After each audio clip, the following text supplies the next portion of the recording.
بسم اللہ الحمدللہ والصلاة والسلام علی رسول اللہ رب اشرح لی صدری ویسر لی امری واحلل عقدۃ من لسانی یفقہوا قولی۔ ناظرین السلام علیکم ورحمۃ اللہ وبرکاتہ۔ سیرت النبی صلی اللہ علیہ وسلم انگلیوں پر اہم واقعات کو یاد رکھیے آسان طریقے سے 5 منٹ سیریز میں۔ سبق نمبر 36، رسول صلی اللہ علیہ وسلم کا گھرانہ۔ اس دین کو پہنچانے کے لیے رسول اللہ صلی اللہ علیہ وسلم نے بے شمار قربانیاں دی ہیں اور آپ کے گھر والوں نے بھی۔ ہم ان سب کے لیے دعا ہی کر سکتے ہیں، تو ہر نماز میں پورے اہتمام سے درود پڑھیے جن میں ان کا ذکر ہے، یعنی اللہم صلی علی محمد وعلی آل محمد، اے اللہ رحمت بھیج محمد پر اور آل محمد پر صلی اللہ علیہ وسلم۔ آل محمد میں پہلے آتے ہیں ازواج و اولاد، تو یہ تو اچھی طرح معلوم ہو کہ وہ کون تھے تاکہ دعا کرتے ہوئے کچھ یہ بھی یاد رہے اور دل سے ان سب کے لیے دعا نکلے۔ پہلے لیتے ہیں پاکیزہ بیویاں یا ازواج مطہرات۔ ان کو امہات المؤمنین بھی کہا جاتا ہے کہ وہ سب ایمان والوں کی مائیں ہیں۔ یہاں ان کی زندگیوں کا بہت ہی مختصر خاکہ پیش کیا جا رہا ہے تاکہ پتہ چلے کہ وہ کتنی بابرکت اور معزز خواتین تھیں۔ حضرت خدیجہ رضی اللہ عنہا یہ آپ کی پہلی بیوی تھی اور آپ کی امانت و دیانت داری سے متاثر ہو کر انہوں نے رسول اللہ سے نکاح کیا تھا۔ نکاح کے وقت رسول صلی اللہ علیہ وسلم کی عمر 25 سال تھی اور حضرت خدیجہ کی 40 سال۔ حضرت خدیجہ بیوہ تھیں اور ان کی اولاد بھی تھی، اس کے باوجود رسول اللہ نے رشتے کو منظور کیا اور جوانی کا سب سے زیادہ حصہ یعنی تقریباً 25 سال ان کے ساتھ ہی گزارا۔ حضرت سودا رضی اللہ عنہا 10 نبوی میں آپ صلی اللہ علیہ وسلم نے یہ نکاح کیا۔ حضرت سودا بیوہ تھی، حبشہ کی جانب ہجرت کرنے والوں میں شامل تھی۔ ان سے نکاح کے وقت آپ کی عمر تقریباً 50 سال تھی، حضرت سودا کی عمر بھی کم و بیش 50 سال تھی۔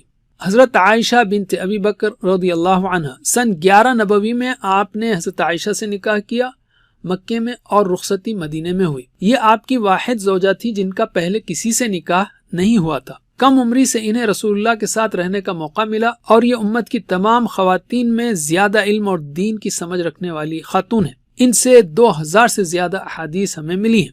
حضرت حفصہ بنت عمر رضی اللہ عنہ سن 3 ہجری میں آپ نے حضرت عمر کی بیٹی حفصہ رضی اللہ عنہ سے نکاح کیا۔ یہ بھی بیوہ تھیں۔ حضرت عمر رضی اللہ عنہ اپنی بیٹی کے بیوہ ہو جانے کی وجہ سے کافی پریشان تھے، تو آپ نے ان کی دلجوئی اور مدد کرنے کے لیے نکاح کیا۔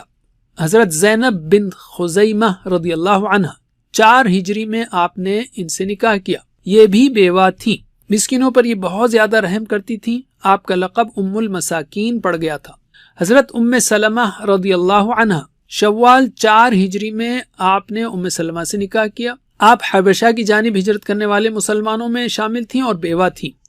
حضرت زینب بنت جحش رضی اللہ عنہ یہ آپ کے پھوپھی کی بیٹی تھی۔ 5 ہجری میں آپ صلی اللہ علیہ وسلم نے ان سے نکاح فرمایا۔ ان کا پہلا نکاح آپ کے صلی اللہ علیہ وسلم منہ بولے بیٹے زید رضی اللہ عنہ کے ساتھ ہوا تھا، لیکن نباہ نہ ہو سکا، تو حضرت زید رضی اللہ عنہ کے طلاق دینے کے بعد اللہ تعالیٰ نے آپ صلی اللہ علیہ وسلم کا ان سے نکاح کروایا۔ حضرت جویریہ رضی اللہ عنہا یہ بنی مستلق کے سردار کی بیٹی تھی اور قیدیوں کے ساتھ لائی گئی تھی۔ 5 یا 6 ہجری میں آپ نے ان سے نکاح فرمایا۔ حضرت ام حبیبہ رضی اللہ عنہا یہ ابو سفیان کی بیٹی تھی، ہجرت کر کے حبشہ گئی تھی۔ 7 ہجری میں آپ کا صلی اللہ علیہ وسلم ان سے نکاح ہوا۔ حضرت صفیہ رضی اللہ عنہ یہ مشہور یہودی سردار کی بیٹی تھی، حضرت ہارون کے خاندان سے تھی علیہ السلام، اور خیبر کی لڑائی میں قید ہو کر آئی تھیں۔ 7 ہجری میں آپ نے انہیں آزاد کر کے ان سے نکاح کیا۔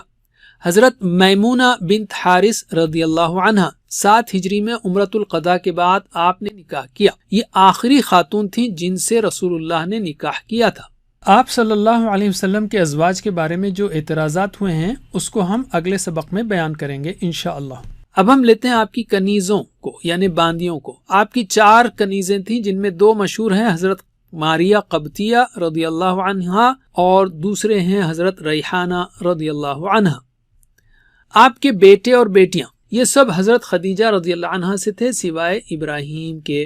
تو محمد صلی اللہ علیہ وسلم کی پہلی بیٹی ہیں زینب رضی اللہ عنہا، ان کے شوہر ابو العاص بن ربیع، اور دوسری بیٹی ہیں رقیہ رضی اللہ عنہا جن کی 3 ہجری میں وفات ہوئی اور ان کے شوہر تھے عثمان بن عفان رضی اللہ عنہ۔ تو رقیہ رضی اللہ عنہا کی وفات کے بعد آپ کی تیسری بیٹی ام کلثوم سے اللہ کے رسول صلی اللہ علیہ وسلم نے عثمان بن عفان رضی اللہ عنہ کا نکاح کیا، اس لیے عثمان بن عفان رضی اللہ عنہ ذو النورین 2 نور والے کہے جاتے ہیں۔